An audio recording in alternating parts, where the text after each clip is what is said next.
Welcome. This is ActiveSpirituality.life. It is a weekly forecast program with astrology and a guided meditation activation to help you make the most of your week.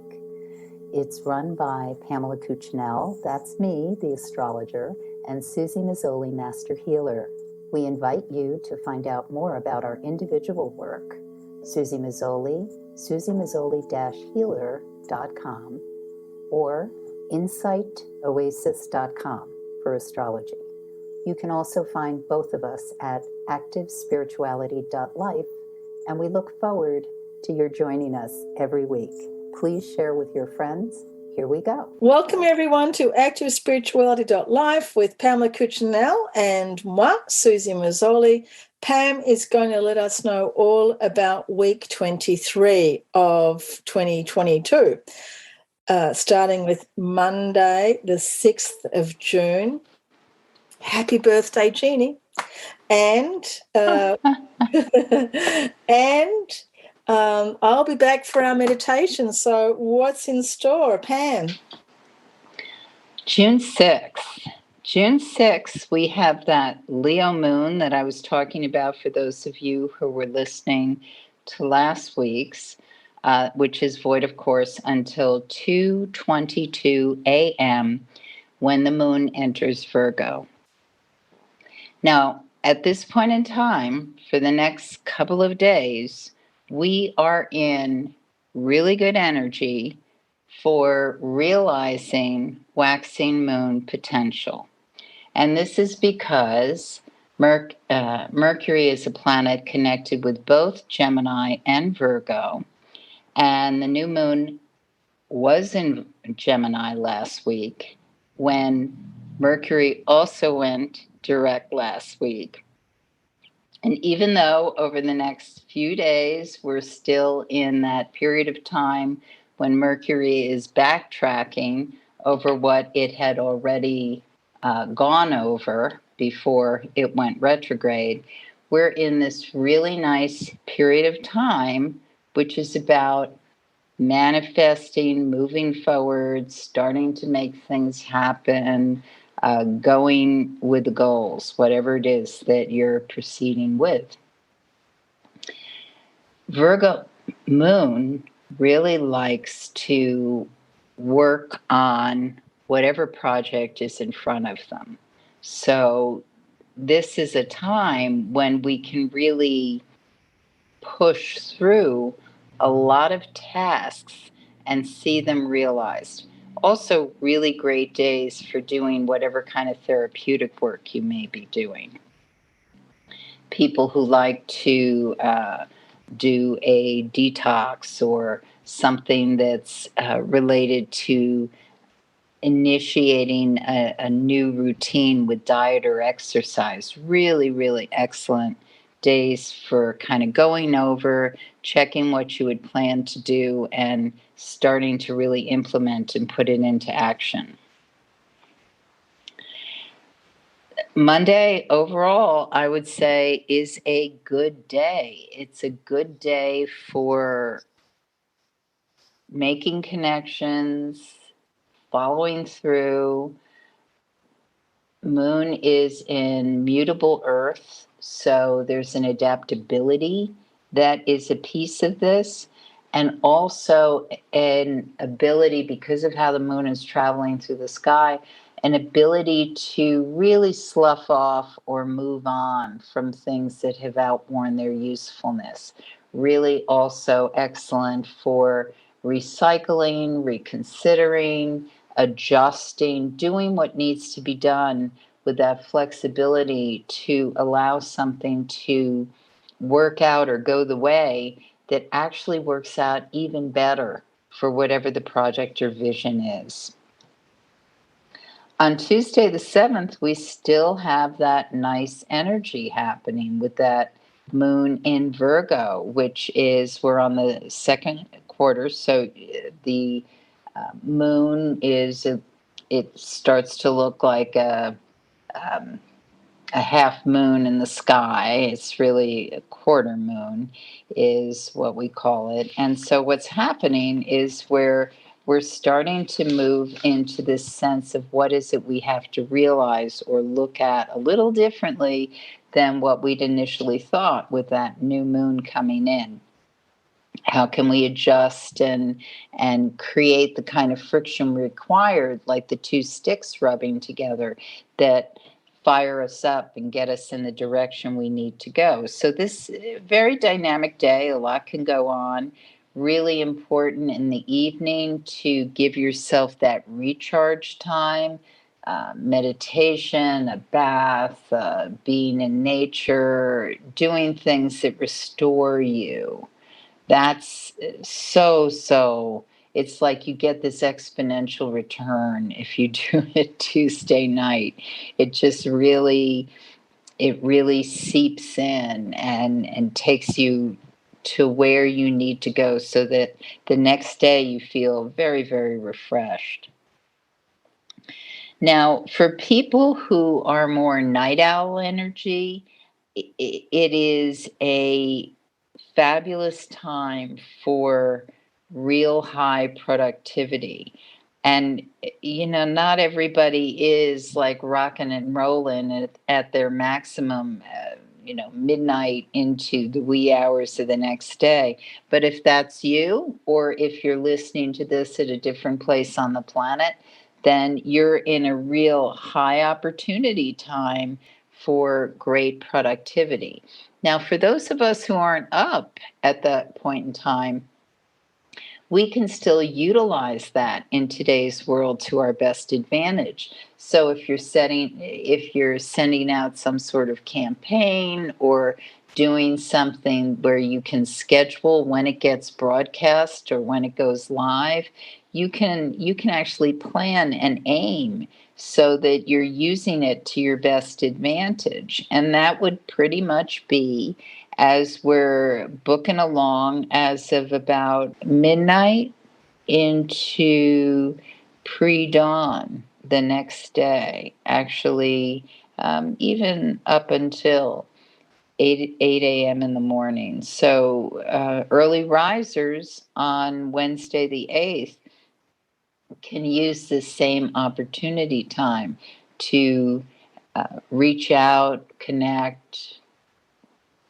follow up, all those things electronically. Or if you're on the East Coast and you're talking to somebody in Europe or in another place of the world where it's daytime or afternoon for them, you can take advantage of that early morning time to make those connections and start or initiate conversation in the way you need to.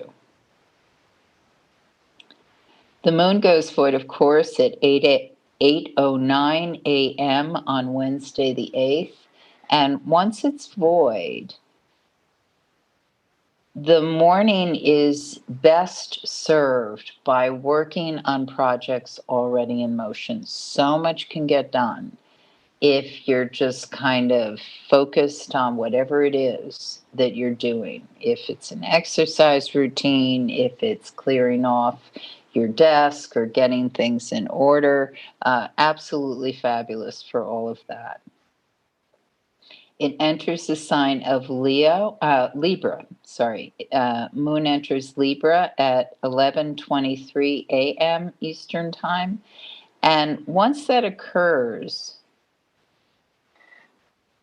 now here's the positive piece about it. With the moon in Libra, we're open and ready to have conversations, negotiate, expose ourselves to different cultural perspectives, get into high mind and strategy activities, work on relationship, whichever, either romantic or personal, friendship or business.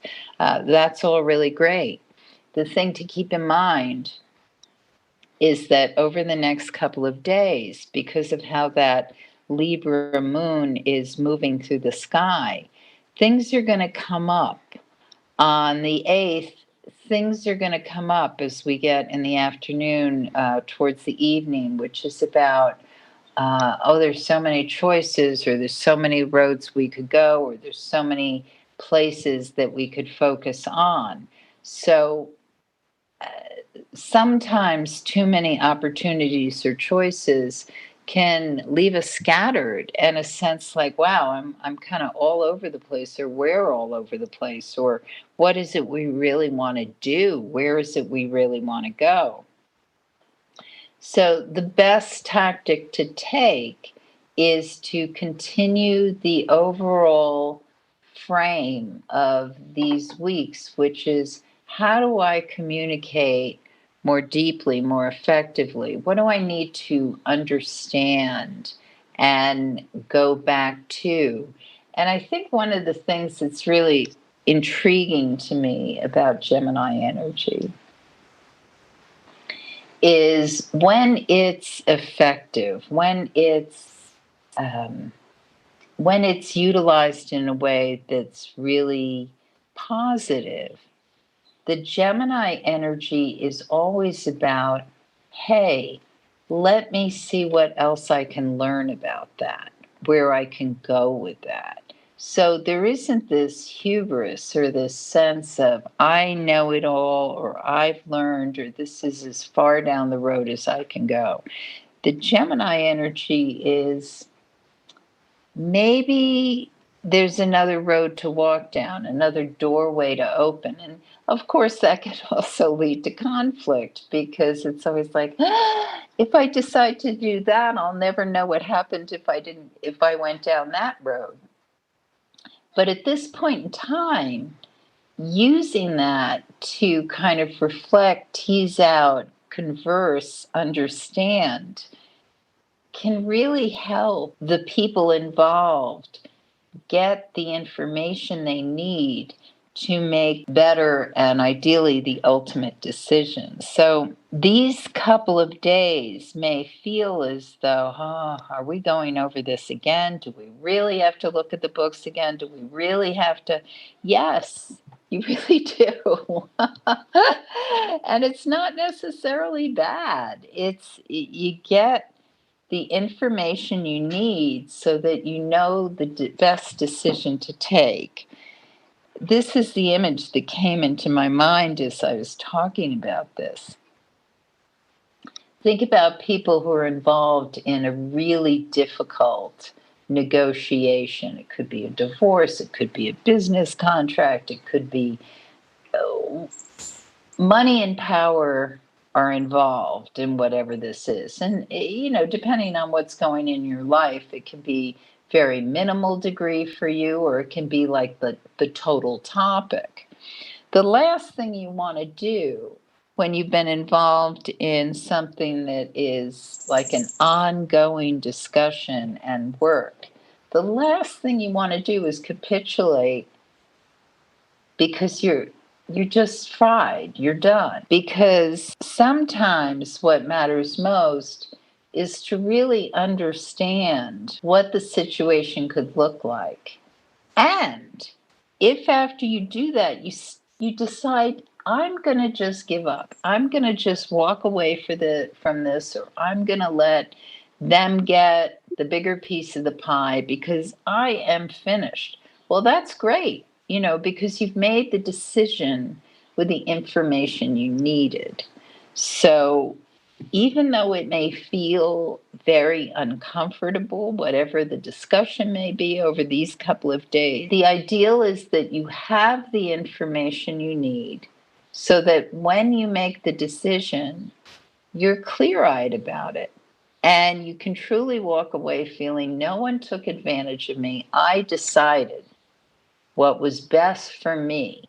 They may feel like they got the bigger piece of the pie, but I got the freedom I wanted. So that's the scenario of how this could look in so many different variations. I mean, it could be as simple as they want to eat Italian and I want to eat Chinese, to how you're negotiating a very difficult divorce case or business negotiation. So on Thursday the 9th, the thing to keep in mind is that this is when we get this nice window, even in this difficult transit as the moon travels through Libra, because it's got to deal with the energy of Pluto before it leaves sign. So basically, what goes on Thursday is from about 8:30 in the morning until end of day, we can really work that everything I've talked about to really get the information you need, understand, make the connections. Let's say you've been trying to figure out a certain problem. Well, the ninth is the day when you could encounter the right talent person who's going to give you information that's like, whoa, that just opened a door to my mind. And what really is helpful when we have that kind of information, revelation, is that then we can make decisions that may seem like, wow, how did she come to that conclusion? But you feel so much more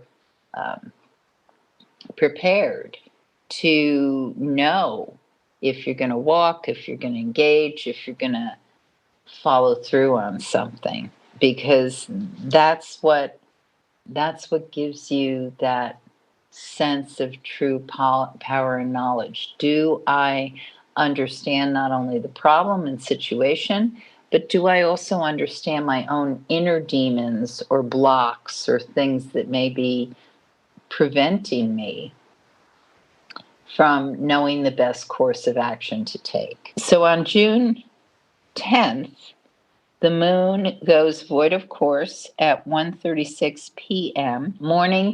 This morning may be the most the most fractious, the most, what do you mean you want to do that? Blah, blah, blah, blah. We don't have to get like overly engaged in anything. The more clear you are of decision or what you're doing and can articulate it, the happier the overall outcome.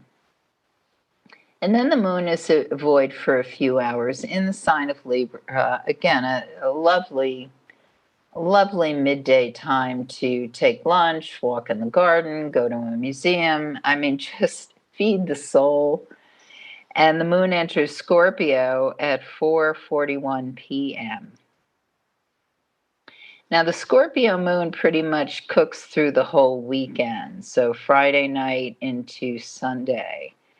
And I overall think that this is a effective run for the moon in Scorpio, even though it may not be easy, certain conversations or decisions that may be made. In the evening, Friday evening, really great night to recharge, do the things that give you that sense of, I am taking care of myself. Whether you go out or not, it all depends on your makeup, who you are, what restores you. But that's really good to do for yourself on Friday. And Saturday the 11th, at this point in time, Mercury is free and clear from all its backtrack. And I think that's the other thing that's very intriguing about how the moon moves through sign this particular weekend, because it speaks a lot about coming to terms with seeing things the way they are, doing the research that presents and avails certain decisions, talking about things that are not easy to talk about. All those things are highlighted as I look at Saturday and Sunday.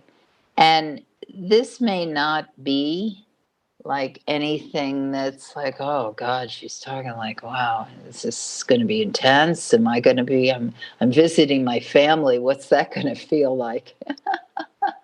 And it doesn't have to be like crazy watershed, like, woof stuff. I mean, it can just be internal, the way you're looking at processing and how you're maneuvering around the chessboard. Not necessarily anything that's going to be big emotional tsunamis. Depends on the other person involved, depends on where you're at. But overall, the lesson here, as we kind of are going over as Mercury is positioning itself to just start moving, is what is it we have to look at more closely? Are we poised for better discussions, honest discussions, the kind of discussions that take us where we need or want to go?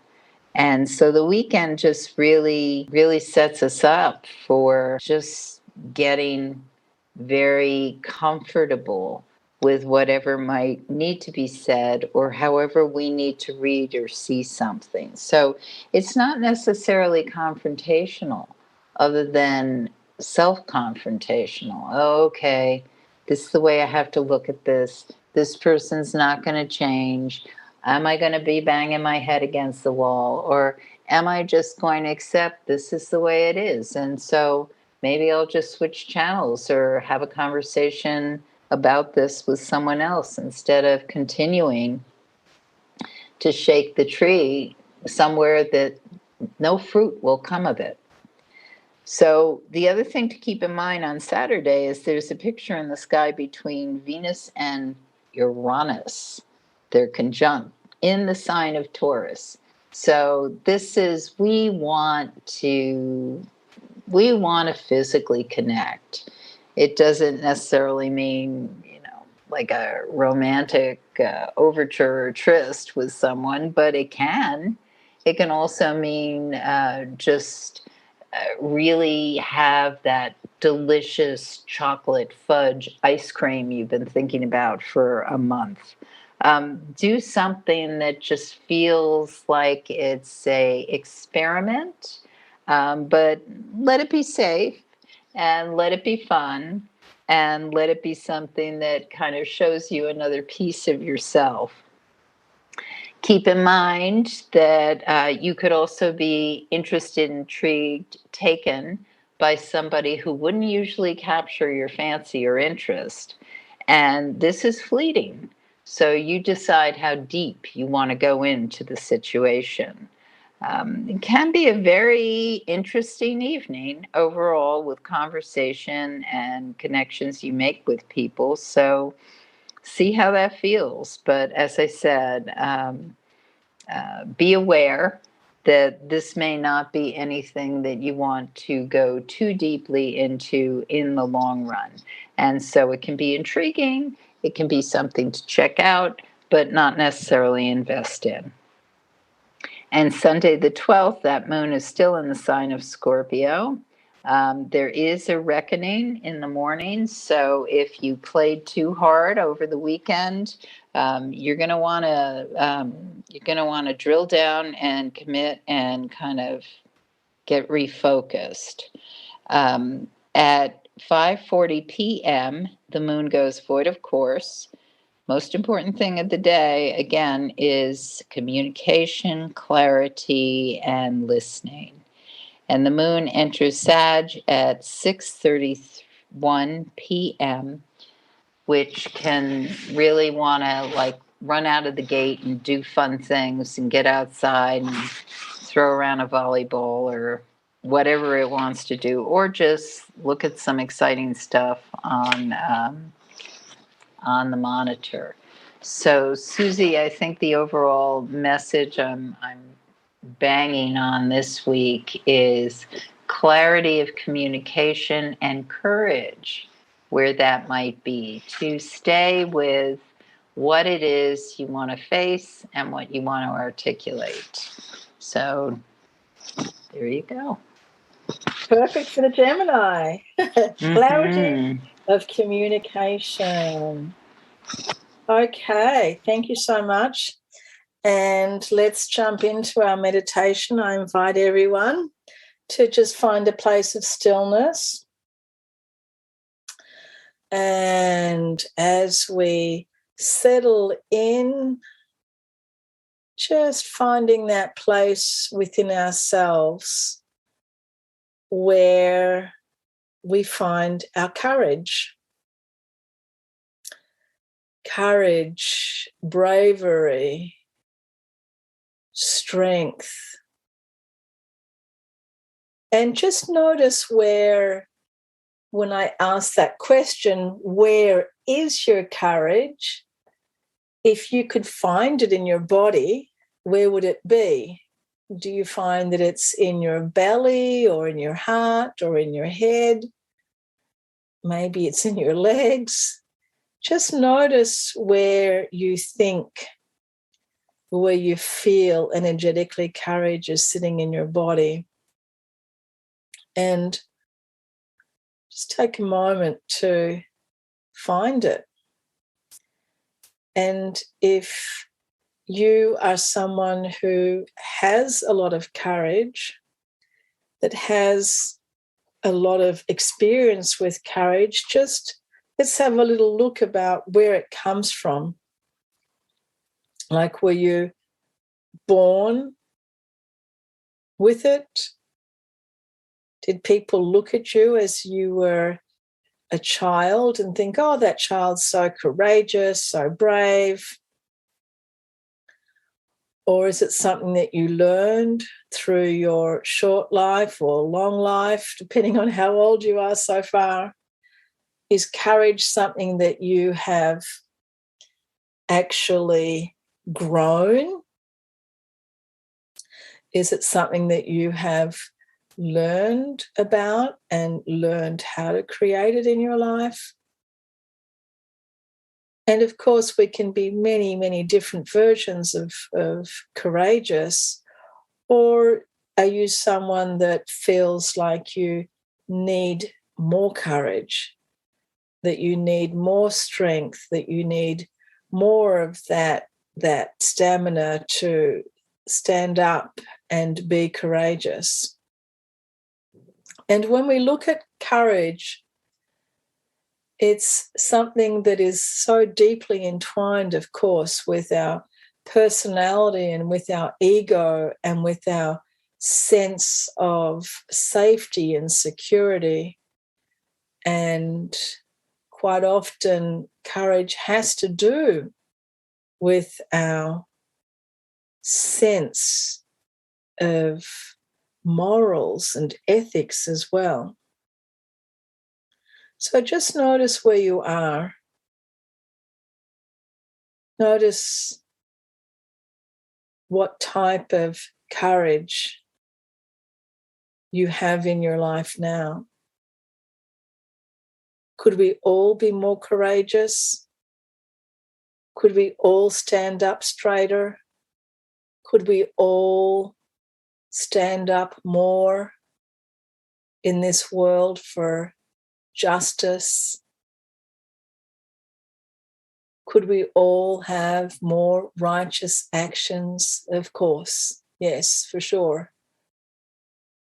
And during these times now of upheaval, of difficulties, of hardship, of war, of wars, and the hardships to do with our politics, our economics, globally, nationally, and in our own families, in our own lives. And the hardships now that are becoming more and more prominent of climate emergency, no longer being called climate change, but that we are in a climate crisis. All of these aspects of life require us to be more courageous, to look straight in front of us and to see what is happening, to not procrastinate, to not avoid, to not split up the argument and become distracted. But that it really does take tremendous courage for us now to look at what is happening in our world and to take corrective actions, whether it's in our own personal lives or on the global level, for us to be able to stand up now, to speak up, whether it's in a difficult friendship, to let the other person know that you're unhappy with the particular methods that they're using, or in a marriage where you're unhappy, to a work situation, to a world situation. Let's really build up the courage within us, courage that doesn't come from fear, courage that doesn't come from misinformation or from an emotional place which might be a very hurt place, but courage that comes from two really strong places in us, from logic and rational thinking and resourceful and creative thinking, and from unconditional love, from a place deep, deep inside of us that knows that we are a part of this gigantic world, that every single one of us is a part of this world, that none of us is better than the other because of our status or our being, because of our knowledge, our wealth, or where we live in the world, or what religion we believe in, but that we are all here now. And let our courage be present for the betterment of mankind, of humankind, but also for everything and everyone else that is here, for the air, for the waters, for the plants, the animals, for everything.